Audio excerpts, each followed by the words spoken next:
ආයිබෝන් Chamath aquarium අපි අද ඇවිල්ලා ඉන්නේ අපේ ඇක්වේරියම් එකේ මොනවද මේ දවස්වල ගන්න පුළුවන් මාළු වර්ග ගැන කියලා කතා කරන්න. ලොකු කලෙක්ෂන් එකක් මේ දවස්වල ඉන්නවා කාෆ්, ටෙට්‍රා, ඒ වගේ වැරයිටිස් කිහිපයක් ඉන්නවා. අපි ඇක්වේරියම් එක ළඟ එහා පැත්තේ තමයි දැන් ඉන්නේ.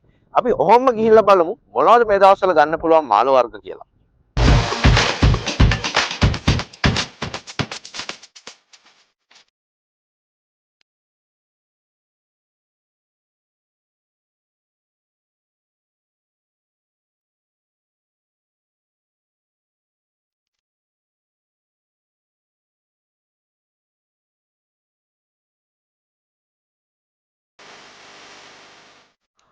ඔන්න අපි ආව ඇක්වේරියම් එකට. ඇක්වේරියම් එකේ ඉන්නවා මේ පැත්ත සෙට් එකේ මොලි, රෙඩ් කොමන්, වයිට් බ්‍රවුන්ස්ලා, ඇල්බිනෝ කැට්ෆිෂ් ඒ වගේ සෙට් එකක් ඉන්නවා. මං හිතනවා මම මේ ගැන ගිහිල්ලා කතා කරනවට වැඩිය ඔයාලට මාළු ළඟටම ගිහිල්ලා බැලුවා නම් හොඳයි කියලා. අපි බලමු මාළු සෙට් එක.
මම හිතනවා මේ වීඩියෝ එකෙන් ඔකට්ටිය මොකක් හරි දැනුමක් ලබන්න ඇති කියලා මේ දවස්වල ඇක්වේරියම් එක ඇතුලේ ඉන්න මාළු වර්ග ගැන.